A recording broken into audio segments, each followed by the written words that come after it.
Okay guys, hello, welcome to the third video of our linear and exponential functions unit. We are on 2.4, 2.5 today. Like I said, it's the third video. Okay, so today we're hitting a couple more vocabulary words. These are actually the last of the vocabulary words for this unit. It is the real number system, the slope-intercept form, and point-slope form.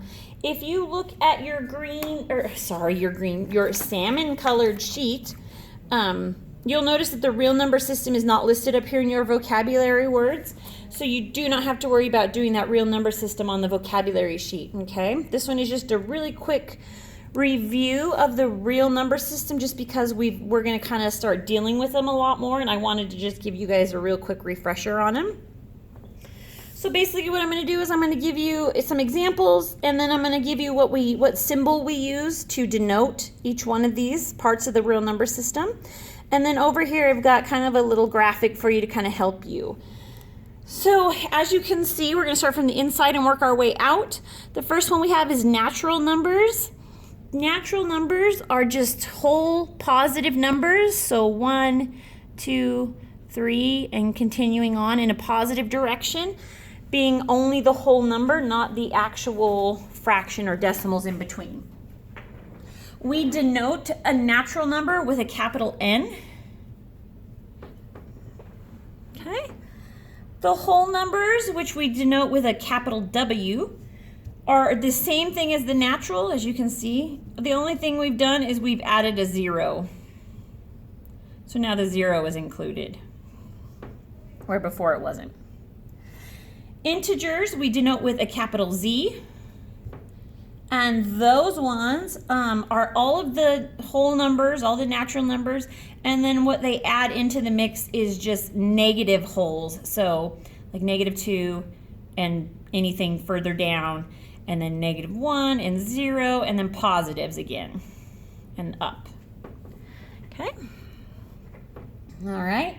The next one we have is rational numbers. That's this outer circle here. We denote it with a capital Q. And rational numbers are fractions, repeating decimals, or decimals that terminate at some point. So for example, the repeating decimal, this is 7.111111. This one's 11.23, and then it stops. There's nothing else after it. And then the fraction like a half, which is actually, if you put it in decimal form, 0.5. Okay. The next one we have is irrational. It's these ones out here. It is not any of these numbers that are included as we were building on that circle. Irrational is out here all by itself, and it is denoted with a capital I.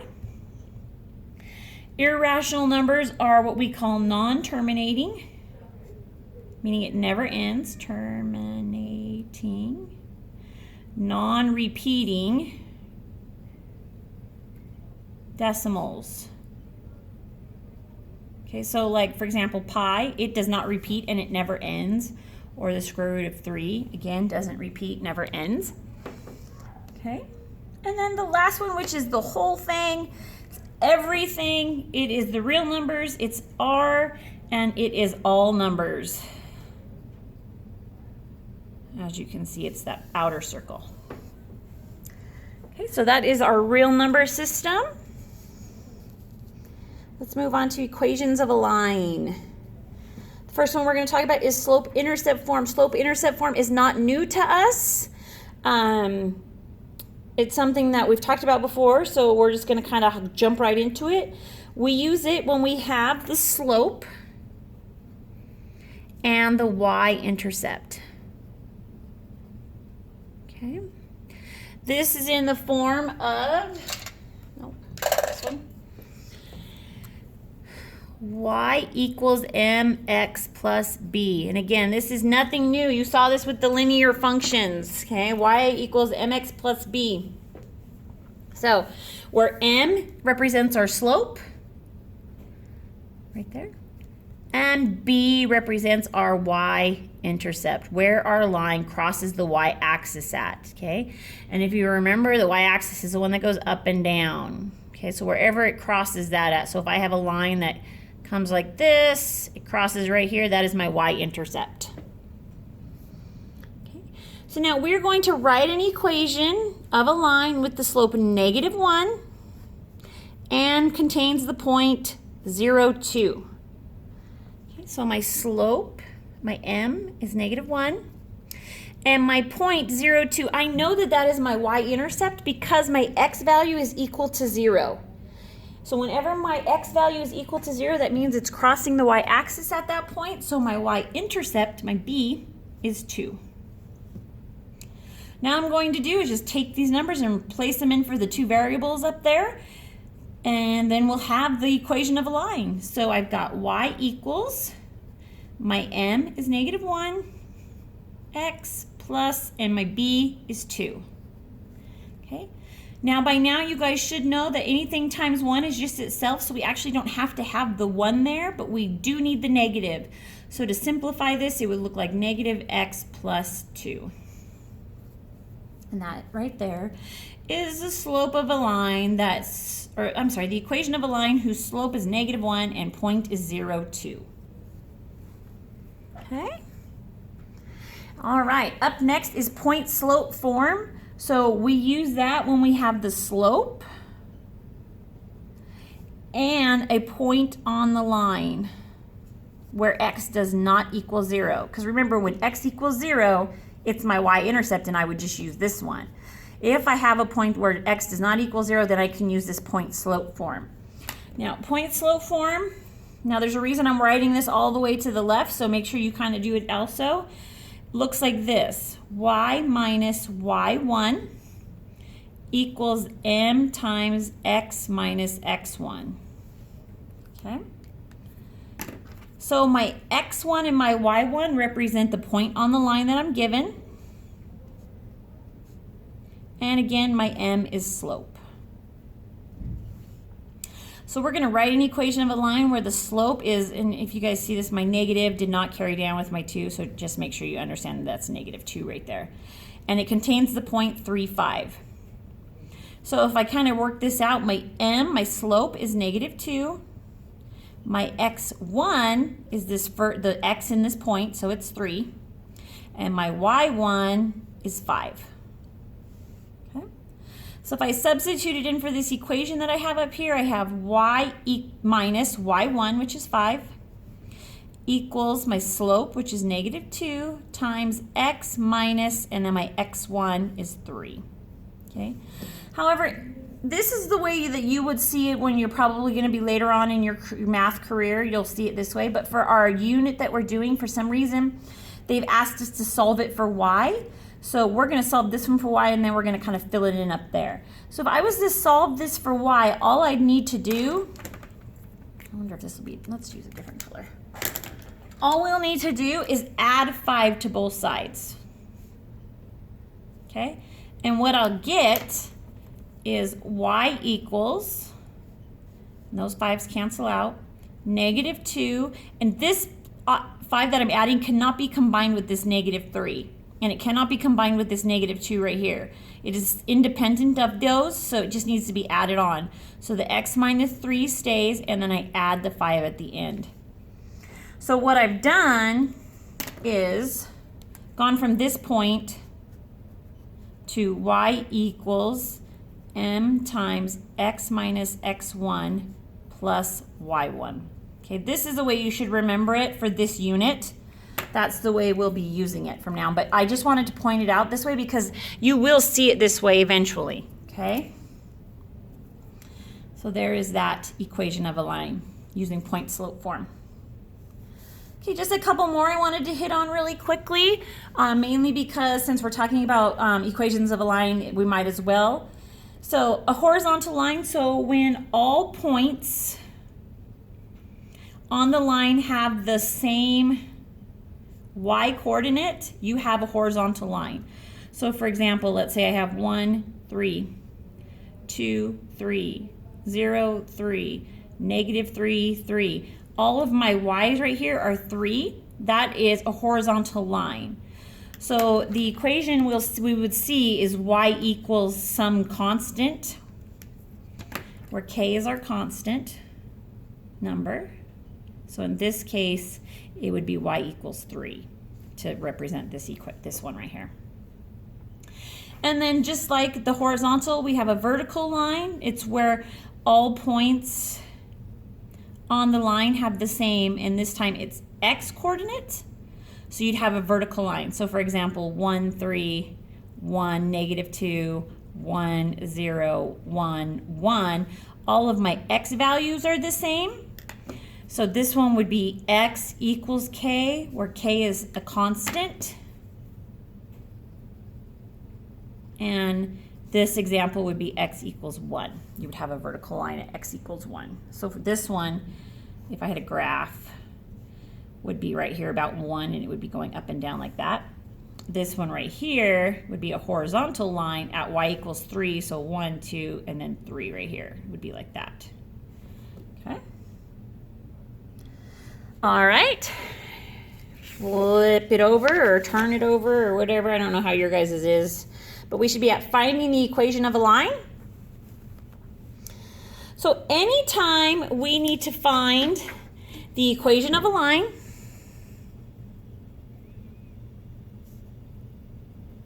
we need two things. One is a point on the line,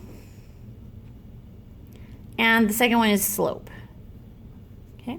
But what if we only have 2 points and we don't have a slope? Well, no worries. We're going to use the formula right here that I'm about to give you to find the slope.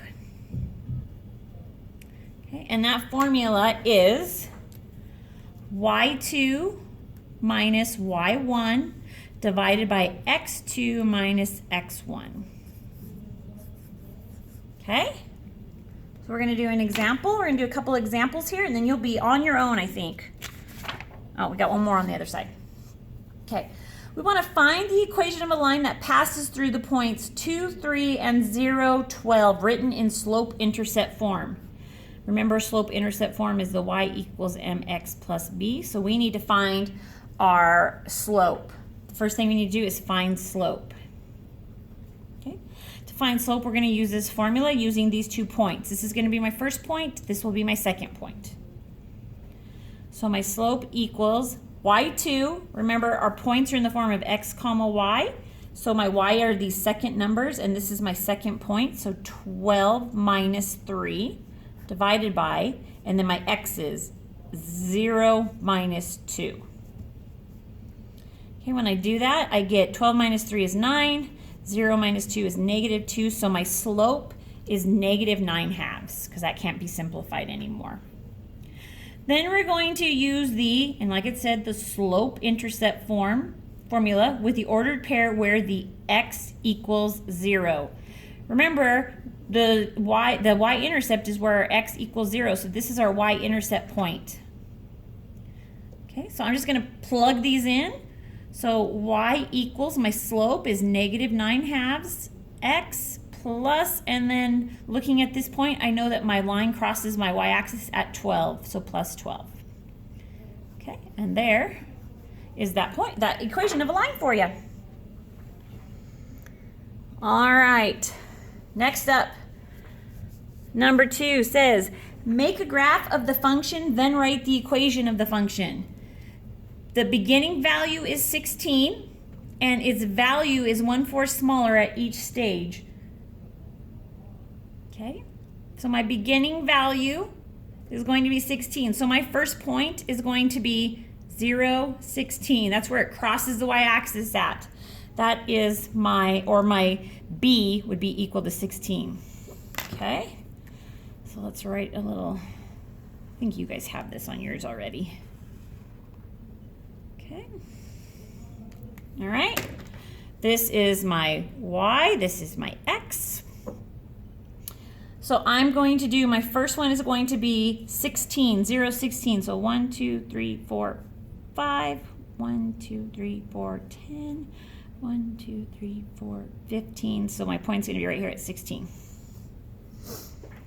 Okay, and then it gets 1/4 smaller at each stage, which means that it is actually multiplying by 1/4. So, or dividing by 4. So 16 divided by 4 is going to be 4. So my next point, my first term is going to be at 4. And then my next one is 4 divided by 4, which would be 1, or 4 times 1/4, which would be 1. And then 1 times 1/4 would be a fourth, so it's going to be right here. And this is just going to keep getting closer and closer and closer to that line without actually ever crossing it.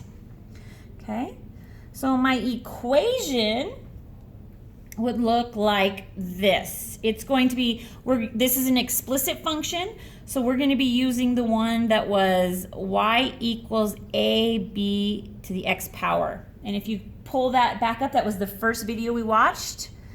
A is where it crosses the y-axis, and B is our constant ratio, which is a fourth, so it's going to look like this. Y equals 16 times 1/4 to the exponent of x. Okay, and there's that for you. Simple as can be.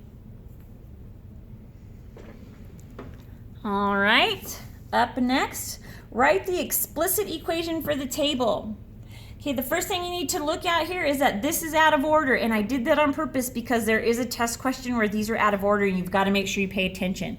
So I'm just going to write this down here and just kind of cross that out just so I don't count it. Okay, so now when I look at this, it's going up by 1 every time. And it told me, no, it did not tell me. Okay, so from -24 to 48, I am either doing one of two things. I am either minusing 24 or I'm multiplying it by 2. Because look, -24, you see that? No. -24 times 2 gives me -48. So we have two options right now, but the next one hopefully will tell us what we're doing. So from -48, if I minus 24, I should be at 72, but I'm not. So let's try -48 times 2, and I get -96, which means that this is multiplying by 2 here. So we can cross out that -24. Now my guess is that this is multiplying by 2 also. So -96 times 2. Yes, 192. This is multiplying by 2 every time. That means that this is a geometric function or an exponential, okay? Exponential function, geometric sequence, exponential function, one or the other, okay? Make sure you keep this in mind. You'll need a constant value when we think of this as the value of term 1, but we can actually use the value of term 2 so long as when we write that n-1 at the top, we actually subtract what term we're using. So we're going to do that. We're going to do f of x, because that's what it's got up here, f of x equals, and then the value, I'm going to use term 2, so I'm going to use the value of my second term.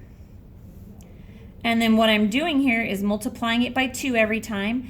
And instead of raising it to the n-1 power, or x-1, I'm going to raise it to the x-2 power because I'm using that second term. Okay, so that would be your function, or your equation. Okay, and the last one just says prove that the two equations are equivalent by simplifying the equations on the right side of the equal sign. Oh gracious, I think that my video is going to cut out here soon. If it does, we will do this together on the board or something, or just come up and ask for help. But basically all you have to do is take the term in front and multiply it all the way through, and then combine like terms and make sure that this side equals this side. I'm going to pause it. All right, just pause this and check those steps, and then when you're done, you guys do the pause and checks, okay? And then bring it up to me. All right.